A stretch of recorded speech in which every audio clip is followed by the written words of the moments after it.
Okay, everybody, welcome. Good to see you in our final session of new faculty orientation for faith integration. And I'm going to introduce here the theological competency. You'll remember our little graphic here that we're talking about a set of competencies that help prepare you for the work of faith integration. The theological competency is defined this way. It's the ability to engage, and I want to make sure this is clear to you, on a reasonable level. We're not asking you to become theologians or Bible scholars, but in a reasonable way with the tools and relevant resources of one or more of what we'll call the faith-related meta-disciplines in order to carry out faith integration reflection in your work. So the faith integration meta-disciplines are things like biblical studies and Christian theology and Christian philosophy and Christian history. Of course, there are people who are experts and scholars in this, and thank goodness they have written up a lot of their thinking in articles and books that become sources for our use. So again, we're not asking you to become a PhD or a doctor of theology at this level, but to know these things are out there and to make use of them in meaningful ways in your work. I'm not going to say any more about this competency today because it's probably the one that would take most time, but I will say that along the way, as part of the APU faculty, we'll do workshops that will contribute towards this. So actually tomorrow, we're going to do a workshop on faith integration and the Bible, which is on one aspect of this. And again, you'll see there's enough to say that tomorrow will only be part one. We'll do this a couple of times this year. Every year we'll do it. Eventually we'll get this recorded.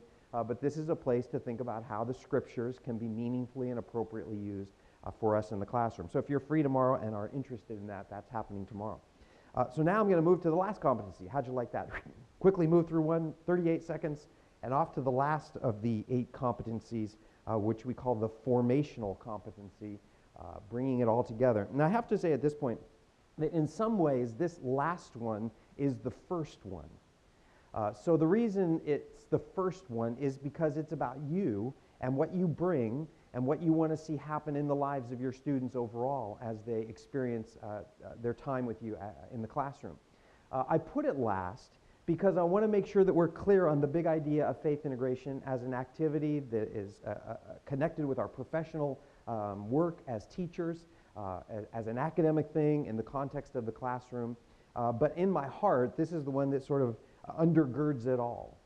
In terms of where we want to see ourselves contribute and where we want to see students go. So the definition, which is a little different than what's in your notes, I think I have it on the back page, where at the top, the back of the first page, I added a couple of things. This is the ability to reflect on and to appropriately utilize one's story and shaping influences. So your faith story and the influences that have contributed to that story, including the gospel. So that one I think I added since what you have there. A particular faith tradition, examined worldview, spiritual practices, as well as character and professional virtue in the task of faith-based learning and scholarship. So these are things that you are. These are things that you have in terms of your faith. These are the things that have made a difference in the person that you have become, and also things for our students, right? They have these things too, maybe less developed than you, maybe not as well thought through, but for us to pay attention to how it works with us and then to think how it might feed back to them is what this competency is all about. I like this quote from Parker Palmer. He says, "Perhaps we are beginning to understand that all education is a process of spiritual formation or deformation. Not just religious education, so it's not just if you're a theology teacher or a Bible teacher, but or education that has some kind of formal theological content, but all education. In the very act of educating, we are in the process of forming or deforming the human soul." And Parker Palmer has a way of sort of putting these burdens on our shoulders, if you've read Parker Palmer in the past, to remind us of the seriousness of our job. And as Christian educators, we do recognize this and we want to take it seriously. So the question of today is, how am I being formed as a solidly grounded, distinctively Christian academic? In the political season, I'm afraid that too many people put their politics and their political place first, and then their sort of Christian perspectives come later. And I want to say that what does it mean to put our Christian perspectives at the foundation and to use those to be intentional about our own formation and then our work with our students. So well-known scripture, Romans chapter 12, verse 2 reminds us, do not be conformed any longer to the pattern of this world, but be transformed by the renewing of your mind. I like the way J.B. Phillips puts it when he says, don't let the world squeeze you into its mold. So let me illustrate that, and there's a picture on your notes if you want to draw any of this or sort of see how it spells out. You and I live in the world, along with billions of other people. Here we are. This is the place that God has called us, and it's filled with material things. It's filled with ideas. And the world has me in it, and it is doing what it does to press me into its mold. And not all of that is bad. There's much good that a person will get even in a so-called secular education. They're going to learn valuable things. Even if a person isn't working in the church, they're going to be working with other people who will make positive contributions to their life. But then there's all this other stuff too. So the discernment factor as we pay attention to what it might mean to be conformed to this world, the dominant cultural values, the prevailing moral values, and the educational influences, all this kind of thing that is pressing in on us and shaping us. And again, I don't want to suggest that it's all bad. There's much beauty in God's world that doesn't have a Bible verse or a Christian theologian attached to it, and we need to be able to embrace those things. So to not be conformed to the pattern of this world, but to be transformed. And to be transformed is that next picture. You still live in the world, there's still you, but we have a backdrop that affects how we think about and how we do everything that we do.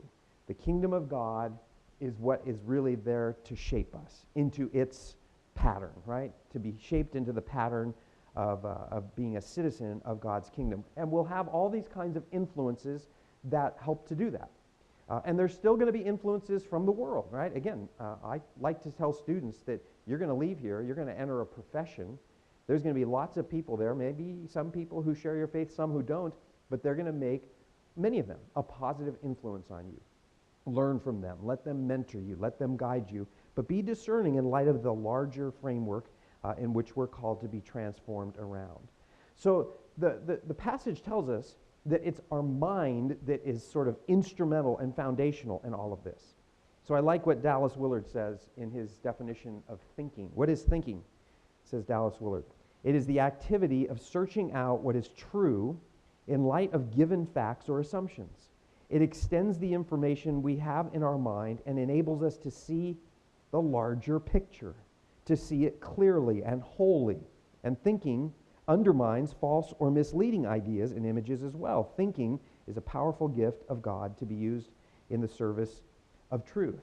And so we got to be the best at this, right? Because again, we're being shaped by all kinds of things. So how can we think in such a way that we recognize things as they are, seeing the larger picture? The scripture talks about all kinds of minds, the perverted mind, the pointless mind or futility of mind, says Ephesians 4, the proud or arrogant mind, the polluted mind, and then this from Romans, the mind that's being renewed. And we need to put practices into place that will help us to do that. So this is what I want to try to do with you today. I want to talk about worldview, spiritual practices, and faith tradition. And I want to give you 3 phases. If you're a note taker on the back, I've laid these out for you to think about as it relates to your work in being formed as a Christian pedagogue. Okay? So the first phase is to get in touch with your formational influences. To take time, and you're not going to get this done this afternoon or this week, right? So this is a journey, right? A lifelong process to be about. What are those things that have shaped your mind? Let's just talk briefly about these 3. Let's do a little worldview interrogation, a little appreciation of our faith traditions, and then let's see about our participation in spiritual practices. There's more than these, but these are the ones we'll highlight today. So a book that I really like, Randy and I were just talking about worldview and the importance of that for us as Christians, as Christian educators, is this book by James Sire called Naming the Elephant. So anybody familiar with James Sire's other book called The Universe Next Door? Okay. James Sire in his first book lays out about 7 or 8 or 9, it had many editions, so I'm not sure whether it's finally been 7, 8, or 9, different worldviews and compares them to the Christian worldview. Then, a number of years ago, he stepped back And he says, so what am I actually talking about? What is a worldview? And he made some sense of it in a really fresh and helpful way. So if you're interested in a thoughtful but not overwhelmingly deep analysis of what worldview is, I really recommend Naming the Elephant, already in its second edition. He says one of the most important uses of worldview analysis is self-analysis. Doing this well means asking not just what you think you believe about the really real, but what your life tells you about what your worldview really is. Moreover, self-analysis often involves identifying your major intellectual and emotional changes and developments. Worldviews are not static. They grow and they emerge and they take shape. So you might have grown up in a Christian family, many of you did, and then you got your first bit of education, your bachelor's education. Maybe it wasn't at a faith-based university. That's going to have affected your worldview. You go off and get a PhD. That can't but not affect your worldview in some ways. So rather than just taking that, the self-analysis, the stepping back on that, is a really important part of what we do. This is another book I like to recommend on worldview. It takes a narrative approach to worldview. Rather than just using principles and ideas, it works through the story of a worldview from the Scripture and then how it works out into our lives. So a significant worldviews, I'm saying about Sire, he made some developments in his understanding. Here's some big ideas. An emphasis on commitment and the heart.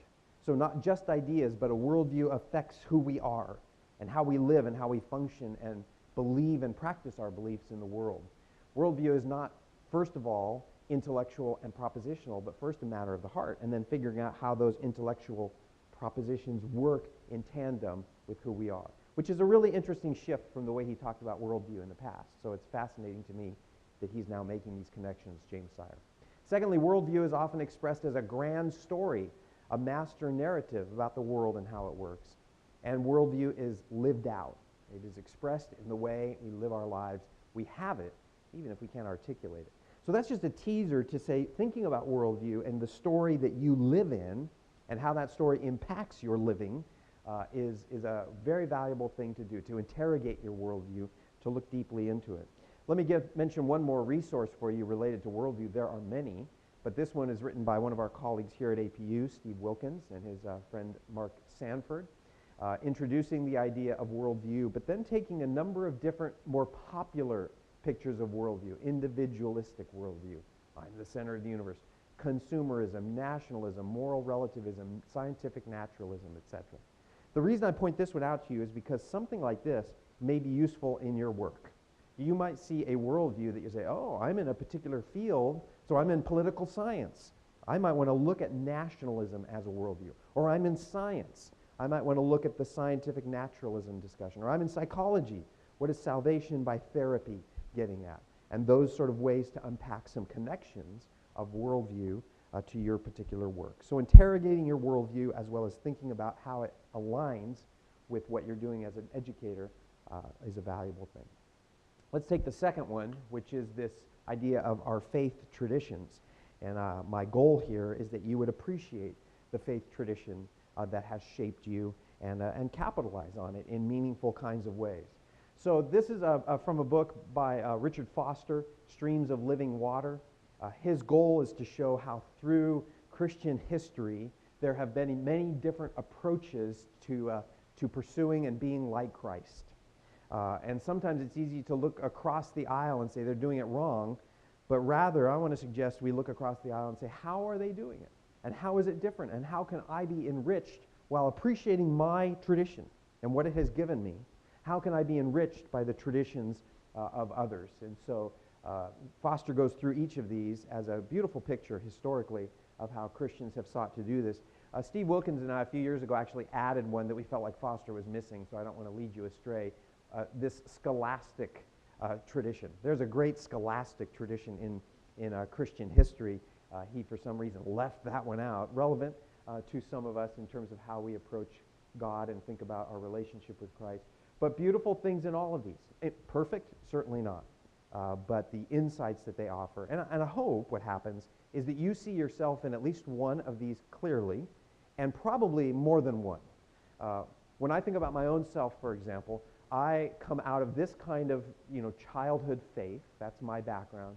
But as I've grown in faith over a number of years, this one, contemplative tradition, has been a great influence to me as well. I appreciate the others, and there's things I draw on from the others, but in terms of who I am, these are the ones that I find most connection with. So it's a question worth asking, and Foster's book can help you unpack that. Another way to talk about this, perhaps more typical, is to think about denominations. And denominations have labels that you may be more, find yourself aligning with. So you might find yourself aligned with the Anglican tradition, usually expressed in the Episcopal Church or the Church of England. If you come out of a Protestant context, Lutheran or Baptist, etc. If you're from a Catholic background or an Eastern Orthodox background, this is sort of the way the church very generally, I mean, there are hundreds of denominations, but these are sort of the most popular ways to frame it in terms of a chart. If you're interested in learning more about your tradition, your denomination, and other denominations, a book like this, Exploring Protestant Denominations, looks at many of these and gives an overview of their history and their description. So, of course, the point here that I'm wanting to make is to take the time to ask, how has your tradition shaped you? And many of us haven't thought deeply about that. And you might just say, oh, I don't know, I'm no different than any other Christian. I'm sort of a generic, run-of-the-mill Christian person. Well, thinking back, you might actually discover that there are some things that have had an impact on you that you hadn't spelled out and attended to. It's worth doing. What from your tradition do you embrace?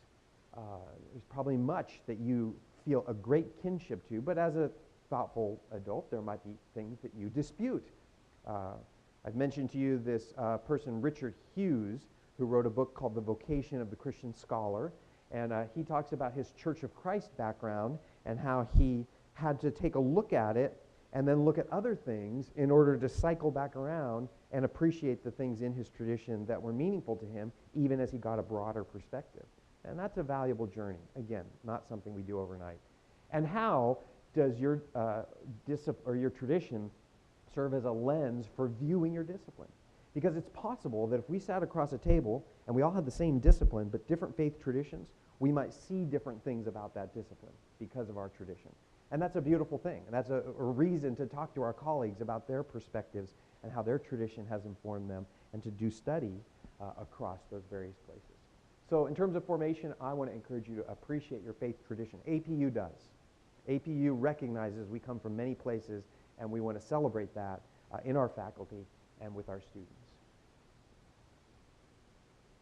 I want to move to this one, spiritual practices, as formational part, and to encourage you to think about your own participation in spiritual practices. Now, maybe your experience in this is minimal. That's fine. Maybe you want to explore some of this further. Maybe your church has certain things that it does as a matter of course. But what kinds of disciplines or practices have been important for you? So Dallas Willard, again, up here on the chart on the far right, talks about disciplines of engagement, things that you do, and disciplines of abstinence, things that you refrain from. So 2 examples: study, something you do; silence, you're refraining from talking. The discipline of service, something you do, versus giving up something, sacrifice. Those aren't necessarily side by side, but they're illustrations of the kinds of things that we do and sometimes step away from. So it's a nice list. That comes out of his book, The Spirit of the Disciplines, where he gives discussions of each of those kinds of practices. So how does that relate to thinking about faith integration? Here's just some examples that it might be that in addition to these being important for you personally, you might look and say, there are some of these that actually might flavor how I think about or how I help my students think about what we're doing together. So if you're in music, filled with noise, right? Good noise, of course, there might be a value in helping students in a music program practice the discipline of silence so they can learn to hear in a way that's not just impacted by the kinds of things that they're learning to create or appreciate in the field of music. Social workers are all about hospitality. I talked to some social workers a couple of years ago, and they clung on to this idea of creating welcoming spaces for clients. And so thinking about a practice such as that might make a connection. I thought with scientists who are so interested in Christian scientists, that is, scientists who are Christians, helping us to discover the beauty of God's creation, it can only lead to worship, right? And so how does becoming a worshiper and growing in that discipline show a connection to the exploration of what God has made and understanding it better? And here's a strange one. If you're in journalism, what you're asking people to do is tell the truth, right? And to acknowledge things. And you want to get the story as it is. Well, maybe as a journalism professor, you develop the discipline of confession, and you help your students to appreciate that as they approach people to get a story, that they are people who've become truth tellers themselves. So different ways that our spiritual practices might even connect with our work as educators. So the next phase that I would suggest you do on this, after sort of getting a sense of it for yourself and how you tie to this, is to inspect the worldview or the faith tradition or the spiritual practices of others. Bringing who you are is really vital to authentic education, but appreciating and exposing our students to how others engage in these things is also a part of an enriching Christian experience in the classroom. So the third phase coming out of that is to allow these formational influences to contribute to the formational work that you do with your students, right? So I am interested in educating, in passing on the knowledge of my discipline, but I have to tell you that I'm sure, like you, want to see my students change. I want to see them grow. I want to see them become more of the persons that they could be. So how can I take what's happening in me and what's happening in others as I've looked at others' expression of this and bring it to my students in meaningful kinds of ways? Here's where we're considering how our formational influences are linked to our subject. Because you have lots in you that is worthy, but may not be linked to the subject that you're there to teach. How are these influences informed by relevant scholarship? All of these different things that I've introduced to you have a literature that exists that can help you unpack it, make more sense of it for yourself, and as you think about what you might share with students. How are these influences compared and contrasted along other perspectives? And being careful, even as we own our own story, our own formational influences, to recognize that students need to do this for themselves. So you might explain to them how you've come along in these things. Students want that from us. But how can you also say there's other alternatives worthy, as people seek after Christ, for them to consider in developing this for themselves? So let me give you a few examples in these different areas. Talk about worldview. So if I'm in a class where we are learning the scientific method, that's a very explicit method. It has a history, it has a literature for sure, it has many practitioners in the world. What's the relationship of the worldview that undergirds that method with a Christian worldview? So if we can lay those alongside and see where they rub against each other, where they support each other, where they assist each other, where they challenge each other, it'll help students to be critical thinkers in the sense of a particular method that they will be called to embrace in their work. In our study of marketing, how should a Christian theist engage the worldview of American consumerism? We're trying to sell things to people. We're trying to communicate to them that they need to buy these things, right? That's what marketing's about. Business needs good marketing people. Well, if we introduce our students to a worldview, I think there was a chapter on that in Steve Wilkins' book, then it gives them a chance to struggle with the tension, right, of wanting to communicate a product and make a sale, and yet at the same time wanting to avoid the extremes of consumerism. Worldview can help with that. Then on the matter of faith traditions, what is your, for example, Anabaptist view of technological innovation? So maybe that's your field, the development of new technological products and softwares and ideas. Well, if you come from an Anabaptist tradition, you might see that work in a particular way that might then be different from a person with a Reformed Christian perspective. And laying those side by side and being able to tell students your story while introducing them to the story of others, how that lens has affected them, can be very enriching for students in terms of faith tradition. Or how did your Anglican Christian faith inform your concern for social justice? What was John Wesley's view of social justice? John Wesley came out of the Anglican Church when the Methodist Church that he eventually founded was formed. How might Wesley himself have looked at social justice? How about St. Bonaventure, going way back into Christian history? You might, again, as I've said to you before, discover in Christian history, in Christian faith traditions, lenses to view your discipline. And then when it comes to spiritual practices, sometimes called spiritual disciplines, you might say, let's apply the ancient practice of lectio divina. This is an old practice that the monks used to do in reading the scriptures contemplatively. That means divine reading, and it's got a very particular way of moving through a biblical passage.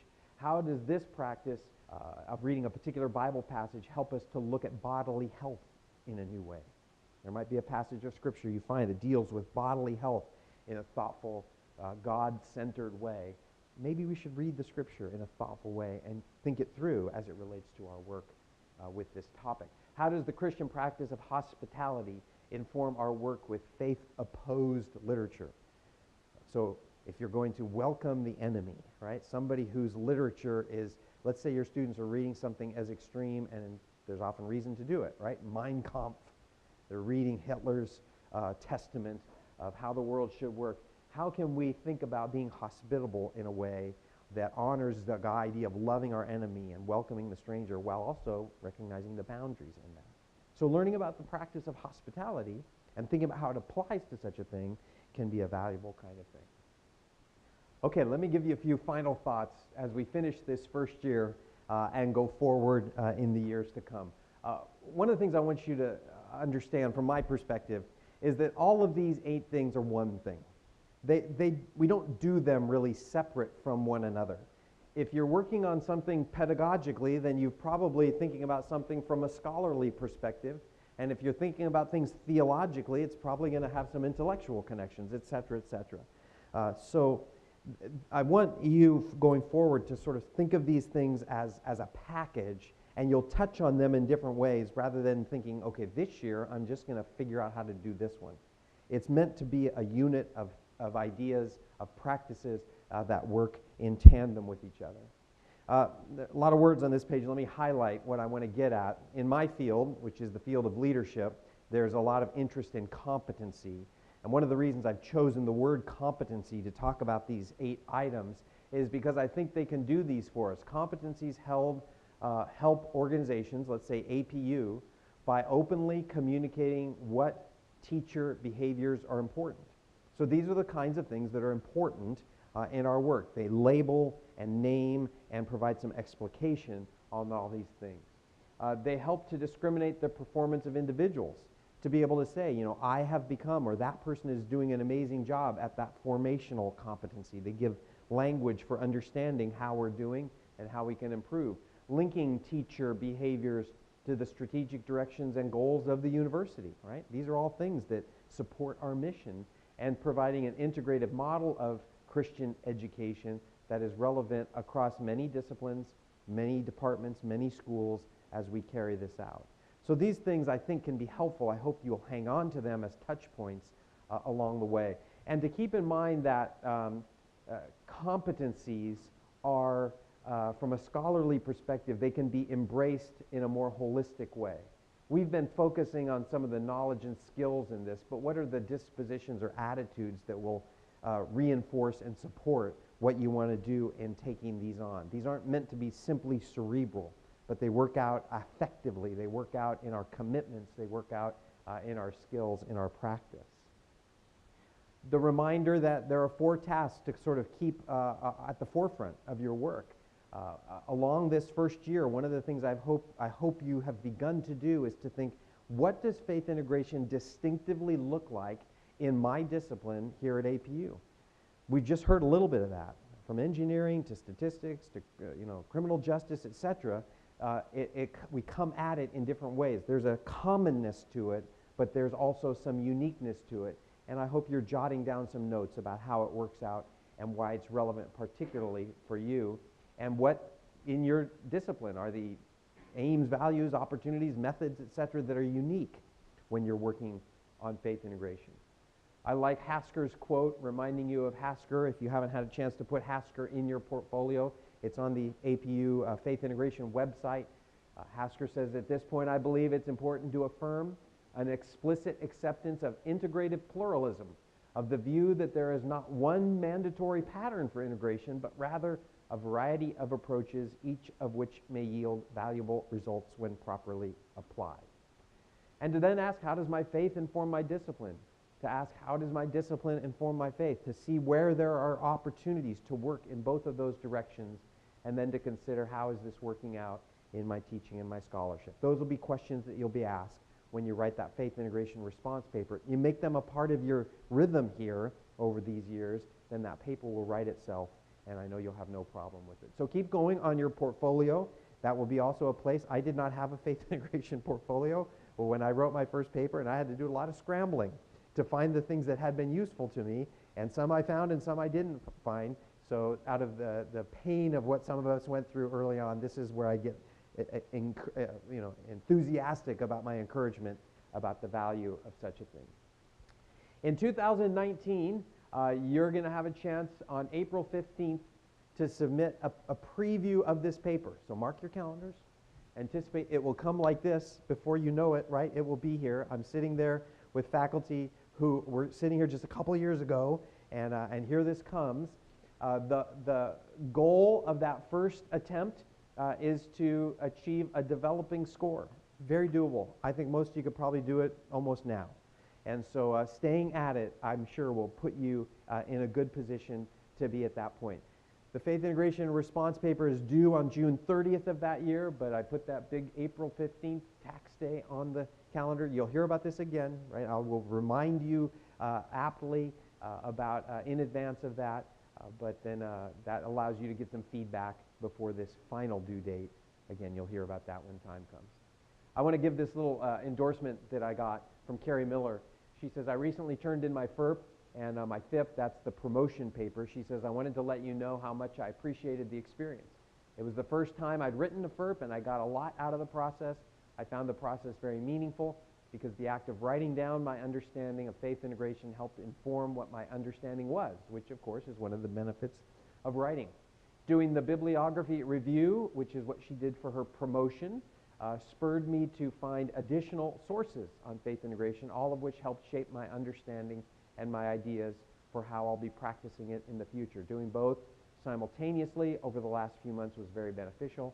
I was able to use what I learned working on my bibliography for writing my FERP. In terms of the office's role in the process, I thought the instructions of the FERP were clear, and I really want to hear that. That's good news, and I hope you'll find that as well.